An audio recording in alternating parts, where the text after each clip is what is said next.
ஆரம்பிக்கலாங்களா? அதாவது இன்னைக்கு காலையில எந்திரிச்ச உடனே டிவி ஆன் பண்ணிட்டு இன்னைக்கு ப்ரோமோ என்ன மாதிரி இருக்க போகுது அப்படின்னு சொல்லிட்டு விறுவிறுப்பா காலையில எந்திரிச்சு ப்ரோமோ பார்த்தா என்னங்க இது இந்த மாதிரி இருக்கு. ஒவ்வொரு சீசன்லயும் ஒயில்ட் கார்டு கண்டஸ்டண்ட்டை வந்து ரொம்ப சர்ப்ரைஸா காட்டுவாங்கன்னு நினைச்சேன். அதாவது ப்ரோமோல கூட காட்டாத அந்த ஒயில்ட் கார்டு கண்டஸ்டண்ட்டை இந்த 8 சீசனும் கட்டு காப்பாத்த இந்த பிக் பாஸ் இந்த சீசன் என்னன்னா 9ஆவது சீசன்லேயே வந்து இருக்கிற எல்லா ஒயில்ட் கார்டு கண்டஸ்டண்ட்டையும் எடுத்த உடனே ஓப்பன் பண்ணி பப்பரப்பான்னு ப்ரோமோல காமிச்சிட்டாங்க.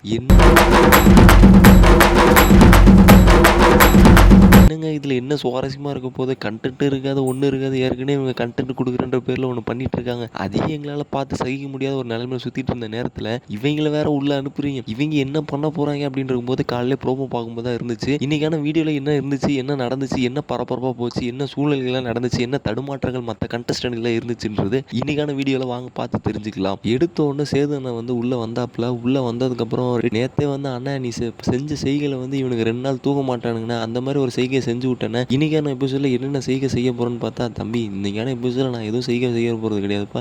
செய்யறதுக்காக ஒரு 4 பேர் அமைச்சிருக்கேன்ற மாதிரி ஸ்டார்டிங்ல எடுத்தோன்னு சொல்லிட்டாப்புல. அது பெரிய பயங்கர சர்ப்ரைஸ்னு வேற சொன்னாங்க. பிக் பாஸ் கொடுக்குற சர்ப்ரைஸே எங்களால் தாங்க முடியல. இல்லை இவங்க 4 பேரை அமைச்சு என்ன சர்ப்ரைஸ் கொடுக்க போறீன்ற மாதிரி தான் எங்களுக்குலாம் சொல்ல தோணுச்சு. அண்ட் இது ஒரு பக்கம் இருந்தால் கூட எடுத்த உடனே ஷோட ஸ்டார்டிங்ல என்ன நடந்துச்சு அப்படின்னு பார்த்தீங்கன்னா, பிரவீனோட கேப்டன்சி. பிரவீன் இந்த வாரம் கேப்டன்சி நீங்க என்ன பண்ணீங்க, அப்படி என்ன பண்ணி கிழிச்சிட்டீங்க அப்படின்ற மாதிரி எடுத்தோன்னு ஒரு கேள்வி கேட்டாப்புல. சார் நான் பொதுவாக வந்து ஆர்மி கேம்ப் மாதிரி நடத்தினேன். ஆர்மி கேம்ப் பண்ணும்போது பொதுவாக எல்லாம் டீசன்ட் மெயின்டைன் பண்ணணும், கரெக்டாக நெயிலாம் கட் பண்ணியிருக்கணும், ஸ்கூல் அட்டென்ஷன் ஸ்டாண்டர்டிஸ். எப்பா ஓன்ட்ட இதெல்லாம் யாருப்பா கேட்டா? தயவுசெய்து இந்த மாதிரிலாம் பண்ணுறதை நிப்பாட்டுப்பா. பிரவீனே நீ இது வரைக்கும் இந்த வாரம் பண்ண வரைக்கே போதும், இதுக்கப்புறம் இதெல்லாம் பண்ணாதப்பா அப்படின்னு மாதிரி சேதனை எடுத்தோன்னே சொல்லிட்டாப்ல. சரி எல்லார்ட்டையும் கேட்டுடலாம். சேதனோட பிரவீனோட வீட்டு தலை அப்படின்ற ஒரு பதவி எப்படி இருந்துச்சு அப்படின்னா, பார்வை நீங்க முதல்ல சொல்லுங்க. ஐயா எதுக்கு எடுத்தாலும் என்னையே முதல் கேள்வியாக கேட்குறீங்க, உங்களுக்கு இது நியாயமாவே இல்லை ஏன் சார் எல்லாரும் என்கிட்ட இந்த கேள்வி கேட்குறீங்க அப்படின்னு மாதிரி பாருக்கிட்ட எடுத்தோன்னு முதல் கேள்வி வந்து எடுத்து வச்சாங்க. பாரு வழக்கம் போல வந்து அவர் பண்றதெல்லாம் வந்து நியாயமா நேர்மையா பண்ணலாம்னு நினைச்சாப்புல. ஒரு பக்கம் காமெடியா தான் இருந்துச்சு, நேர்மையா சுத்தமா ஒழுக்கமா இருக்கலான்னு பார்த்தா அது ஒரு பக்கம் சீரியஸா போற மாதிரி இருந்துச்சு. பட் இன்னொரு பக்கம் செம்ம காமெடியா இருந்துச்சு சார். அது பார்க்க என்னாலே பார்த்து விழுந்து 2 வாரத்துக்கு சிரிப்போம் சார். அந்த மாதிரி பண்ணிட்டு இருந்தாப்புல சார். எல்லாருக்கும் ஒரு விஷயம் இருக்கும், அந்த விஷயத்துல அவர் தலையிடக்கூடாது. பட் இந்த மாதிரி விஷயத்துல வந்து ஏன் அவர் தலையினாரு எனக்கும் தெரியல சார். ஏதான் நான் கூப்பிட்டோம், பார்வதி இது வரைக்கும் நீங்க சொன்ன ரூல்ஸ்ல யார் சொன்ன ரூல்ஸ்லாம் நீங்க ஃபாலோ பண்ணிருக்கீங்க சார்? யார் சொன்ன ரூல்ஸ்?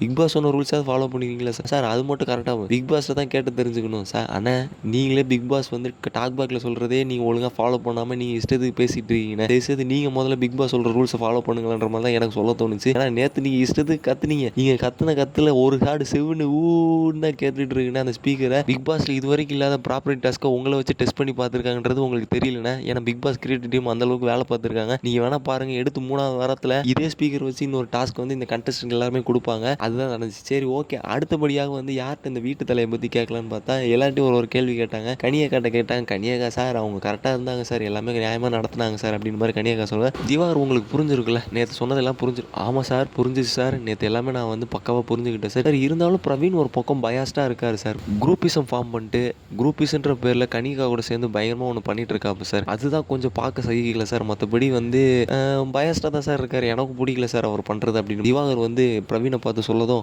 திருப்பி வினோத்தை கூப்பிட்டு, வினோத் நீங்கள் சொல்லுங்கள் எப்படி பண்ணார் அப்படின்னு மாதிரி. சார் பொதுவாக வந்து அவர் பிரவீன் வந்து எல்லா கேப்டன்சி மாதிரி இல்லாமல் இந்த வாட்டி கொஞ்சம் டிஃப்ரெண்ட்டாக பண்ணலாம் ட்ரை பண்ணாப்புல. அது டிஃப்ரெண்ட்டாக அவருக்கே ரொம்ப டிஃப்ரெண்ட்டாக மாறிச்சு சார். பட் அவர் இன்னும் நல்லா பண்ணியிருக்கலாம் அப்படின்னு மாதிரி வினோத் வந்து பிரவீனை பார்த்து சொல்கிறதும் சேதனை உடனே வந்துட்டு, வினோத் நீங்கள் எல்லாருமே கலாய்க்கிறீங்க, இந்த கலாய்க்கிற மேட்டர்லாம் விட்டுட்டு நீங்கள் உங்கள் கேம் ஆடுங்க. ஒரு நண்பராக உங்களுக்கு ஒரு நான் சின்ன அட்வைஸ் கொடுக்குறேன். நீங்கள் உள்ளே இருக்கிற நண்பர்கள்லாம் நினச்சிட்டு அவங்களுக்கு சப்போர்ட் பண்ணி பேசிட்டு இருக்கீங்க. அவங்களாம் உண்மையான நண்பர்கள் கிடையாது. நான் உங்களுக்கு உண்மையான நண்பராக ஒரு விஷயம் சொல்கிறேன். ஆனால் நீ ஏற்கனவே பற்ற வச்சுட்டு இருக்கிற, இதில் கூட கொஞ்சம் வர பற்ற வச்சுட்டு இருக்கிற. எனக்கு தெரிஞ்சு வீட்லேயே ஒழுங்காக ஆடுறது வினோத்தனை அப்படின்னு தான் நாங்கள் எல்லாரும் நினச்சிட்டு இருக்கிறோம். நீ வேறு தேவையில்லாமல் உன்னை ஏற்றி விட்டு நீ பாட்டு ஒன்று பண்ணாதானே அப்படின்னு மாதிரிலாம் சொல்ல தோணுச்சு. ஓகே, நடுவில் வந்து திடீர்னு வந்து திவாகர் வந்து பிரவீனை பற்றி பேசிகிட்டு இருக்கும்போது வினோத் அப்படின்ட்டாப்ல. ஏன்டா இந்த பிரச்சனை இன்னும் முடியலையான்னு பார்த்தேன். திருப்பி வந்து சொல்லும் போது வினோத் வந்து டென்ஷன் ஆகிப்பல. யோ உன்ட்ட சொல்லினே இருக்கிறேன், 4 வாரமாக இதுனே பண்ணிட்டு இருக்கிறேன், நீனு உனக்கு அவள் தான் மரியாதை, இதுக்கு மேலே பண்ணிட்டு இருந்தா பிக் பாஸ் வீட்டை விட்டு உன்னை வெளியே அமிச்சிருவேன்டா அப்படின்னு மாதிரி வினோத் டென்ஷன் ஆகிட்டாப்ல. பாவம் அந்த காமெடி வந்து முடிகிற மாதிரி தெரியல. இது சேதம்னா வெளில சிரிச்சாப்ல. இது ஒரு பக்கம் போனால் கூட வியானா வந்து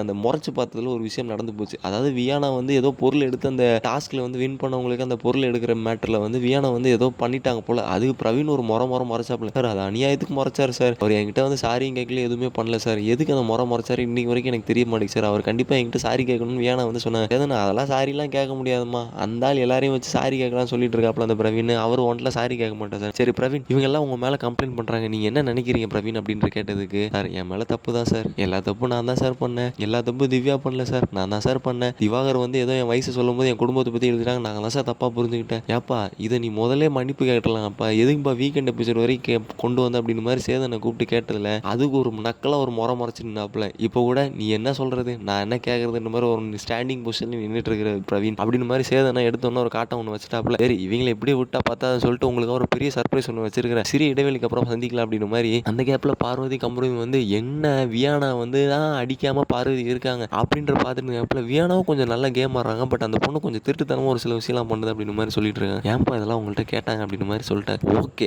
அடுத்ததாக ஒரு சூப்பரான சர்ப்ரைஸ் வந்து பார்க்க போகிறோம். என்ன சர்ப்ரைஸ் அப்படின்னு பார்த்தீங்கன்னா, இது சர்ப்ரைஸ்ன்ற பேரில் பிக் பாஸ் வந்து இந்த சீசன் வந்து ஒன்று பண்ணிட்டாங்க. சத்தியமாக இது சர்ப்ரைஸாக வச்சிருந்தா கூட நல்லா இருந்திருக்கும்னு நினைக்கிறேன். பட் இவங்களை பற்றி சொல்லி ஆகணும். ரஜின் சாண்ட்ரா 2 பேரும் வந்து கப்பலாக வந்து பிக் பாஸ் ஃபஸ்ட்டு சீசன் வரலாறுலேயே இந்த மாதிரி வந்து பண்ணியிருக்காங்க. அது கேட்கும்போது எதுக்கு இவங்க இந்த மாதிரி பண்ணியிருக்காங்க, ஏன் இந்த மாதிரி பண்ணுறாங்கன்னு ஒரு பெரிய கேள்வி தான் நமக்குலாம் இருந்துச்சு. அதுக்கான பதில் அவங்களே ஒரு பெர்ஃபார்மன்ஸ் பண்ணி பார்த்தாங்க. சரி எடுத்த உடனே ரஜின் ஸ்டேஜுக்கு வாங்க அப்படின்னா மச்சானா ஐயா இது என்னையா இது புது கதையாக இருக்குது, என்ன இது அந்த மாதிரி கதையாக இருக்குது, ஐயா இது கதையாக இருக்குது வேறு மாதிரி கதை அந்த மாதிரி கதை அப்படின்ற மாதிரி தான் இருந்துச்சு. இது என்ன நியாயமாக இருக்குன்றத இரவு புரியல. நான் எப்படி பார்த்தா என் ஃப்ரெண்டு ஒருத்தர் இருக்கிறான், அவனை எனக்கு 10 வருஷமாக தெரியும், அதுக்காக அவனை என் வீட்டில் கொண்டு வச்சுக்க முடியுமா அப்படின்ற கேள்வி தான் எனக்கு இருந்துச்சு. விஜய் சேதுபதிக்கு வந்து பிரஜின் வந்து பல காலமாக ஃப்ரெண்ட்ஸுன்னு தெரியும், பின்ன எது கூப்பிடுறீங்க ஒரு வீக்கெண்ட் டாஸ்க் வரும்போது அந்த வீக்கெண்ட் டாஸ்க்கு வந்து பிரஜினை பார்த்து என்ன மச்சான் இப்படி கேம் ஆடுறேன்னு கேட்க முடியுமா, எனக்கு புரியல. அது சரியாக போடல. இல்லை 10வது வரைக்கும் பிரஜினோட ஒய்ஃப் சாண்ட்ரா வேறு ஒயில்ட் கார்டு கண்டஸ்டண்டாக கூப்பிட்டுருக்காங்க. நமக்கு வந்து சர்ப்ரைஸ் வந்து ஒயில்ட் கார்டு கண்டஸ்டன்ட் கிடையாது, ஒயில்ட் கார்டு கண்டஸ்டன்டோட எல்லாருமே வந்து விஜய் சேதுபதிக்கு வந்து ஃப்ரெண்ட்ஸ் அப்படின்னு கேட்கும்போது நமக்குலாம் வந்து ரொம்ப சர்ப்ரைசிங்காக இருந்துச்சு. பிக் பாஸ் நீங்கள் வந்து லட்டில் வச்சுவீங்கன்னு நினச்சேன் ட்விஸ்ட்டை, ஆனால் இந்த மாதிரி நட்டில் வச்சிருக்கீன்ற போது எங்களுக்குலாம் பெரிய ஷாக்காக இருந்துச்சு.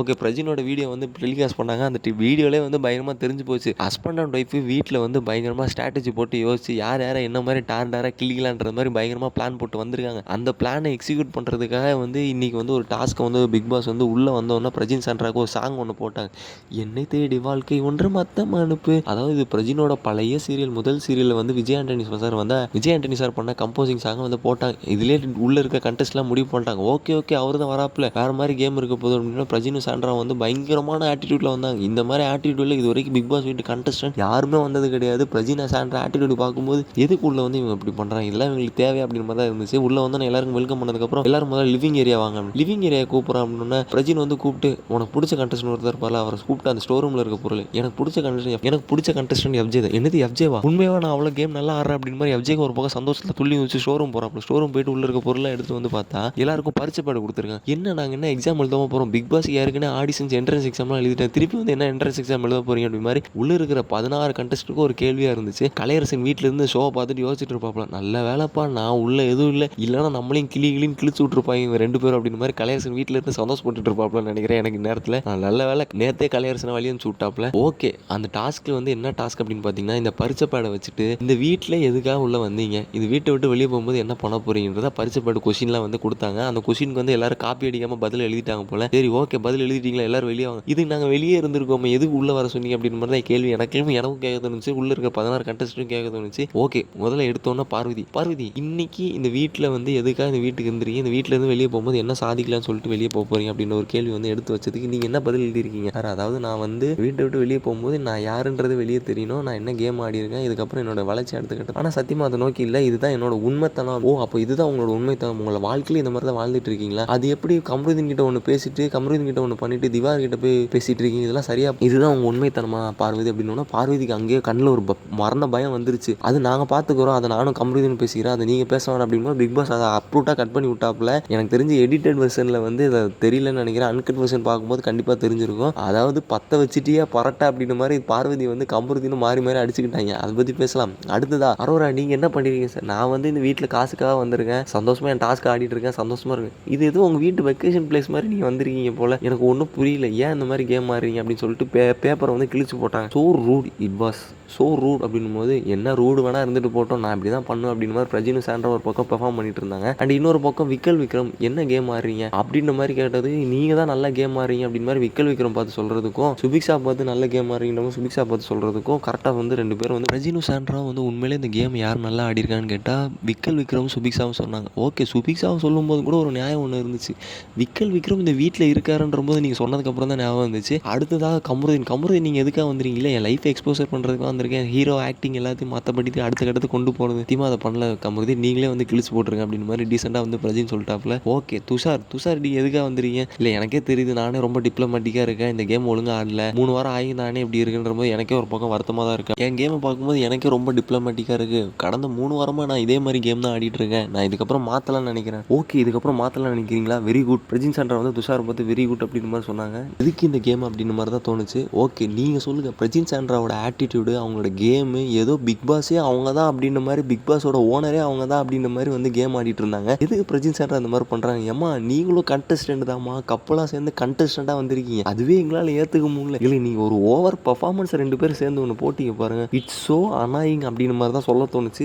அதாவது அரோராக்கெலாம் வந்து எதுக்கு இந்த வீட்டில் இருந்து நான் சம்பாதிக்கணும், என் சப்ஸ்கிரிப்ஷன்லேயே போய் நான் சம்பாதிச்சுக்கிறேன்ற மாதிரி அரோரா ரியாக்ஷன்ஸ்லாம் அந்த மாதிரி இருந்துச்சு. நடுவில் ஒன்று நோட் பண்ணிங்களா தெரியல, அரோராவும் துஷாரும் வந்து ஒரே கலரில் காஸ்டியூம் போட்டு வந்திருக்காங்க. நானும் வாரம் வீக்கெண்ட் எபிசோட்லாம் பார்த்துட்டு இருக்கிறேன். அரோராவும் துஷாரும் ஒரே மாதிரி காஸ்டியூம் போட்டுட்டு வராங்க. என்ன காரணம்ன்றது தெரியல. அதாவது இங்கே இருக்க காஸ்டியூம் டிசைனர் ஒரே காஸ்டியூம் டிசைனரா இல்லைன்னா இவங்களே தச்சுக்கிறாங்கிற மாதிரி தெரியல. இதுக்கு நடுவில் வந்து அரோரா வந்து துஷார் கிட்ட சொல்கிறாங்க, நான் இதுக்கப்புறம் உன்ட்ட பேச மாட்டேன். என்னது பேச மாட்டேன், எனக்கு பயமாக இருக்குது இந்த மாதிரிலாம். இல்லைப்பா, நான் வீட்டில் மட்டும் பேச மாட்டேன், நம்ம நார்மலாக இருந்துக்கலாம், வெளியே போய் நம்ம சந்தோஷமாக இருந்துக்கலாம். என்ன கொடுமை சரவணா இது அப்படின்னு மாதிரி தான் சொல்ல தோணுச்சு. பேசாமல் சிவாஜி, நீ உங்கள் வீட்டை பார்த்தே போயிரு சிவாஜி அப்படின்னு மாதிரி தான் சொல்ல தோணுது. இன்னொரு பக்கம் அந்த சாண்ட்ராவும் பிரஜினும் பார்க்கும்போது எதுக்கு சார் இவங்களை உள்ளே கூப்பிட்டீங்க? இருக்கிற இவங்க 16 பேர் தொல்லையே எங்களால் தாங்க முடியல. இது 2 கண்டஸ்டன்ட்ற பேரில் இவங்க 2 பேரை வேறு அனுப்பிச்சு வச்சிருக்கீங்க. ஐயோ என்ன ஆக போகுது அப்படின்னு ஒரு பெரிய கஷ்டத்தில் நாங்கள் உட்காந்துட்டு இருந்த நேரத்தில் அடுத்த ஒரு கண்டஸ்டன்ட் வந்தாங்க, திவ்யா கணேஷ். இவங்க யார், எங்கேருந்து வந்திருக்காங்க அப்படின்றது ஒரு ஏவி மூலமாக தெரிஞ்சுக்கிட்டாங்க. இவங்க நிறைய சீரியல்லாம் பண்ணியிருக்காங்க போல். அதே மாதிரி விஜய் டிவியில் ஒரு சீரியல் பண்ணியிருக்காங்க, சன் டிவி அந்த மாதிரி பல இடத்துல வந்து சீரியல் பண்ணியிருக்காங்க. ஓகே, இவங்களை எதுக்கு இங்கே கூப்பிட்டீங்க? இல்லை பிக் பாஸ் கண்டஸ்டண்ட்டாக வர போகிறாங்க. ஓ, பிக் பாஸ் கண்டஸ்டன்ட். சரி, திவ்யா கணேஷ் என்ன பண்ண போகிறீங்க இந்த வீட்டில் வந்து? இல்லை, உள்ளே இருக்கிற பல பேருக்கு வந்து இந்த மரியாதைனா டிக்னிட்டினா என்னன்றது தெரியல, அதை நான் வந்து என்னன்னு போய் கிளாஸ் எடுக்க போகிறேன். ஏமா நீ கிளாஸ் எடுக்க போகிறோன்னா ஒரு நல்ல ஸ்கூலாக பற்றி சேர்ந்து கிளாஸ் எடுத்துக்கலாமா? இங்கேயாமா வந்து இந்த மாதிரிலாம் பண்ணுற அப்படி மாதிரி வந்து எனக்கும் கேட்க தோணுச்சு. சேதனை வந்து இன்டெரக்டாக கேட்டுட்டு இருந்தாப்புல. சேதனை ஆட்டிட்டு பார்க்கும்போது அவங்க எல்லாருக்கும் தெரிஞ்சிருக்கும். ஓகே, உள்ளே போனோம்னா திவ்யா கணேஷ் உள்ளே போயிட்டாங்க. அடுத்த கண்டஸ்டன்ட் யார்? அமித் பார்கவ். இவரை பற்றி நம்ம எல்லாருக்குமே தெரியும். ஏன்னா ஒரு சீரியல் ஒன்று பயங்கரமாக பண்ணிட்டு இருக்காரு. அது மட்டும் இல்லை, நிறைய படங்களும் பண்ணிட்டு இருக்காரு, சின்ன ஆட்ஸும் தொடர்ந்து பண்ணிட்டு இருக்காரு. இவர் பிக் பாஸ் வீட்டுக்குள்ளே போகிறாரு. மனுஷன் உள்ள வந்து பார்க்கும்போது எடுத்தோன்னே சேதனை ஒரு கேள்வி கேட்டாப்புல, எவ்வளோ ஹைட் இருப்பீங்க? நான் ஒரு 6 அடி இருப்பேன் சார். பெரிய அடியாக தான் இருக்கீங்க போல. ஓகே, உங்களோட கேம் எந்த மாதிரி இருக்கும் சார்? உண்மையாக சொல்லணும்னா இங்கே இருக்கிற யாருமே ஒழுங்காக கேம் ஆடல. எனக்கு காம்படிட்டர் இங்கே யாருமே கிடையாது. நான் தான் இங்கே எனக்கு காம்படிட்டராக இருக்க போகிறேன். எனக்கு என்னோட கேம் வந்து நான் சரியாக ஆடணும்னு நினைக்கிறேன். சரியான முறையில் சரியான இடத்துல பேசணும் அப்படின்னு நினைக்கிறேன் அப்படின்னு மாதிரி மனுஷன் வந்து ரொம்ப கூலாக அந்த விஷயத்தை ஹேண்டில் பண்ணாப்புல. கேப்டன் கூல் ஒரு சிச்சுவேஷன் எப்படி ஹேண்டில் பண்ணுறோ அது மாதிரி அமித் பார்கவ் இந்த சிச்சுவேஷன் வந்து பயங்கரமாக ஹேண்டில் பண்ணுவார்னு நினைக்கிறேன். ஓகே, உள்ளே போனோன்னா அமித் பார்கவும் திவ்யா கணேஷும் வந்தாங்க. அமித் பார்கவ் எடுத்தோன்னே எல்லாருக்கும் வணக்கம், ஹாய், ஹலோ, வணக்கம்ன்ற மாதிரி எல்லாருக்கும் பயங்கரமாக ரெஸ்பெக்ட் கொடுத்து, திவாகர் கூட வாங்க திவாகர் அப்படின்னு மாதிரி ரெஸ்பெக்ட் கொடுத்து பேசினாப்புல. அதை பார்க்கும்போது நமக்கே ரொம்ப சந்தோஷமாக இருந்துச்சு. சூப்பர்ப்பா, பயங்கரமாக வந்து கேம் ஆடுவார், இவர் மேலே ஒரு பெரிய எதிர்பார்ப்பு இருக்குப்பா அப்படின்னு மாதிரி நமக்கு சொல்ல தோணுச்சு. அண்ட் அது மட்டும் இல்லை, திவ்யா கணேஷும் உள்ள வந்து அவங்க எல்லாருமே வந்து வெல்கம் பண்ணிட்டு இருந்தாங்க. இதுக்கு நடுவில் கேப்பில் ஒன்று பார்த்தீங்கன்னா பார்வதிக்கும் கமருதீனுக்கும் ஒரு பெரிய சண்டை ஒன்று போயிட்டு இருந்துச்சு. நீ வந்து எப்படி போய் திவாகர் கிட்ட போய் சொல்லலாம், நீ சொன்னது ரொம்ப தப்பு, நீ வந்து இப்படிலாம் பண்ணியிருக்க கூடாது, நான் உன்னை நம்பி தானே இதெல்லாம் பண்ணேன், என்ன ஒட்டும் புரியல, எதுக்கு சண்டை போட்டுக்கிறீங்க? அதாவது வந்து பார்வதி வந்து திவாகர் கிட்ட போயிட்டு கமருதீன் வந்து ஒரு மாதிரி பேட் டச் பண்ணிட்டு இருந்தான். அது வந்து சரியில்லை, எனக்கு அவன் மேலே ஒரு கெட்ட அபிப்பிராயம் வந்துருச்சு, எனக்கு ஒரு லிமிட் இருக்குது அப்படின்னு மாதிரி திவாகர் கிட்ட போய் சொன்னது வந்து கமருதீன் வந்து தெரிஞ்சிச்சு. அது சொன்னது யாருன்னா சாண்ட்ராவும் பிரஜினும். பற்ற வச்சுட்டியா பரட்ட அப்படின்னு மாதிரி இருந்துச்சு. 2 பேரும் மாறி அடிச்சுக்கிறாங்க. கமருதீனை பற்றி நமக்கு தெரியுமா, இஷ்டத்துக்கு கத்துவாப்புல, என்ன நடக்குதுன்னு தெரியாமல் கத்துட்டா. இல்லை பாரு வந்து சமாதானப்படுத்துறது வந்து என்ன தப்பிக்க பார்க்குறியா, இல்லை நானும் அஃபெக்ட் ஆயிருக்கேன், எப்பா அவன் சைடு வந்து நியாயத்தை கேட்டால் தப்பிக்க பார்க்குறியான்னு புரியல, எனக்கு ஒன்றும் புரியல. நடுவில் வந்து பார்வதி இஷ்டத்துக்கு கத்திட்டு இருக்காங்க. பார்வதிக்கு ஒரு பயம் வந்துருச்சு, தெரியாதனமா வாயை விட்டோம் அப்படின்னு சொல்லிட்டு. இப்போ கமருதீனுக்கு என்ன பிரச்சனை அப்படின்னு பார்த்தீங்கன்னா பார்வதி சொன்னது பிரச்சனை கிடையாது. பார்வதி போய் திவாகர் கிட்ட போய் சொன்னது தான் பிரச்சனை. டாக்டர் திவாகர் அவன் ஒரு ஆளு, அவன்கிட்ட போய் சொல்லிருங்க, அந்த சரியான ஓட்டவாயி, அவன் எல்லார்கிட்ட போய் சொல்லுவான். அன்னைக்கு இதை வச்சு தான் என்கிட்ட பொம்பளை மேட்டர் வச்சு சண்டைக்கு வந்தா அப்படின்னு மாதிரி கமருதீன் ஒரு பக்கம் பயங்கரமாக அடிச்சிட்டு இருக்காப்புல. இந்த பிரச்சனை எப்படி முடிய போகிறதுன்றத வரப்போகிற நாட்களில் தான் தெரிய போகுதுன்னு நினைக்கிறேன். அண்ட் அது மட்டும் இல்லை, உள்ள அமித் பார்கவும் திவ்யாவும் வந்ததுக்கப்புறம் எல்லாரை பற்றியும் ஒரு விஷயம் ஷேர் பண்ணிட்டு இருந்தாங்க. அதில் வந்து திவ்யா கணேசன் வந்து ஒரு விஷயம் சொன்னாங்க, சுபிக்ஷா வந்து ஒழுங்காக கேம் ஆடலையா, இந்த வீட்டுக்கு தகுதியே இல்லாத மாதிரி சுபிக்ஷாவை செலக்ட் பண்ணாங்க. நிக்கல் விக்ரம வந்து அமித் செலக்ட் பண்ணதுக்கு ஒரு நியாயம் இருக்குது. ஓகே, அவர் ஏதோ கேம் ஆடுறாப்புல, ஆனால் வீட்டில் இருக்காருன்றது தெரியல. திவ்யா வந்து சுபிக்ஷாவை செலக்ட் பண்ணுறது என்ன காரணம்? அது ஒரு காரணம் வேறு, நீங்கள் வீட்டில் இருக்கீங்களான்றது எனக்கு தெரியல. அப்போ நீங்கள் பார்க்கும்போது தெரியுது சரியாக டிவியில் எபிசோட பார்க்கல, நீங்கள் பார்த்துட்டு வந்து இதை பேசிக்கலாம் திவ்யா கணேஷ். இன்னொரு பக்கம் திவாகர் வச்சு லெஃப்ட் ரைட் வாங்கிட்டு இருக்கான், வந்துட்டு போய் என்னடா அங்கே அடிச்சிங்க இங்கே அடிச்சிங்க, என்னடா என் வீட்டிலே அடிக்கிறீங்க மாதிரி திவாகர் வந்து ஒரு பக்கம் சொல்லிட்டு இருக்கும்போது திவ்யா கணேஷ் வந்து அவங்கள பாயிண்ட் அவுட் பண்ணும்போது, என்ன சார் நடுவில் வந்து பேசிட்டு இருக்கீங்க, எனக்கு ஒன்று ஒரு நியாயம் இருக்குது சார், என்னை பேச விடுங்க சார். சார் அதெல்லாம் இருக்குது சார், நீங்கள் உங்கள் தராதரம்லாம் என்ன நினச்சிட்டு இருக்கீங்க, என் தராதரம்னா நான் வாப்போன்னு பேசுறது தராதரம்னு சொல்கிறேன் சார், நீங்கள் சொல்லும் போது அது தெரியல சார்ன்ற மாதிரி. ஆகும்போது பிக் பாஸ் ஒரு டாஸ்க் கொடுத்தாப்புல, இந்த வீட்டில் தகுதியே இல்லாத நபரை 4 பேர் செலக்ட் பண்ணுற மாதிரி விக்கல் விக்ரம், அரோரா, திவாகர் இவங்க எல்லாரையும் எல்லாரையும் செலக்ட் பண்ணி இந்த வாரம் வீட்டை விட்டு கார்டன் ஏரியாவில் தூங்கலாம் அப்படின்னு மாதிரி வைல்ட் கார்டு கண்டஸ்ட் ஒரு டாஸ்க் கொடுத்து இவங்களாம் வெளியே அனுப்பிச்சு விட்டாங்க. அதை வேற ரொம்ப சந்தோஷமாக வந்து 4 பேரும் வெளியே அனுப்பிச்சிட்டு உள்ளே போய் எலிக்கு வந்து சாப்பாடு வைக்க போகிறாங்க விக்ரம். ஐயா நீ ஏயா இந்த வேலை மட்டும் தான் நீங்கள் பண்ணலாம், அது தவிர எல்லா வேலையும் வீட்டுக்குள்ளே இருந்து பண்ணிட்டு இருக்கீங்கிற மாதிரி நமக்கு சொல்ல தோணுச்சு. அண்ட் அது மட்டும் இல்லை, கடைசி இந்த எபிசோட்லாம் முடிஞ்சதுக்கப்புறம் காண வினோத் வந்து ஒரு பாட்டு ஒன்று பண்ணாப்புல. உள்ளே வந்து கண்டஸ்டன்ஸ்லாம் மொக்க பண்ணிட்டு இருக்காங்க வைல்ட் கார்டு கண்டஸ்ட்லாம். இதுக்கு நாங்களே எவ்வளோ பரவாயில்ல அப்படின்னு போது திவ்யா கணேஷ் வந்து காண்டாயிட்டாங்க. ஏங்க எங்களுக்கும் ஒரு மரியாதை இருக்குங்க, என்ன பேச விட மாட்டீங்க, என்ன பண்ணுறீங்க, சரிம்மா நீ பாட்டு பேசினா பேசிட்டு போ, அங்கிட்டு ஓரமாக போய் பேசுகிறேன் அப்படின்னு மாதிரி அவங்களையும் வழி அனுப்பிச்சு விட்டாங்க. எஃப்ஜே சமாதானப்படுத்துறதுல கூப்பிட்டாங்க, அது முடியல அப்படின்ற மாதிரி எபிசோட முடிச்சிட்டாங்க. ஓகே, இந்த வைல்ட் கார்டு கண்டஸ்டன்ட் பற்றி என்ன நினைக்கிறீங்க? 4 பேரோட கேம் பிளேவும் எப்படி இருக்குது, அமித் எப்படி ஆடுறாரு, திவ்யா கணேஷ் எப்படி ஆடுறாங்க, அண்ட் அது மட்டும் இல்லை பிரஜின் சாண்ட்ரான்ற கப்பல் என்ட்ரியை வந்து உள்ள அமைச்சிருக்காங்க. எதுக்கு இதை கப்பல் என்ட்ரி அமைச்சிருக்காங்கன்றது தெரியல. ஸோ இவங்களை பற்றி என்ன நினைக்கிறீங்க? இந்த 16 கண்டஸ்டோட நிலைமை என்ன மாதிரி இருக்க போகுதுன்றது மறக்காம கமெண்ட் சொல்லுங்க. அண்ட் அது மட்டும் இல்லை, கமருதீன் பார்வதி என்ன பண்ண போறாங்க, அவங்க வாழ்க்கையில் அடுத்த கட்டமா அப்படின்றதையும் மறக்காம கமெண்ட் சொல்லிட்டு போங்க. இன்னைக்கான வீடியோ எப்படி இருந்துச்சு, இன்னைக்கான எபிசோட் எப்படி இருந்துச்சு மறக்காம கமெண்ட் சொல்லிட்டு போங்க. தேங்க்யூ ஸோ மச் ஃபார் வாட்சிங்.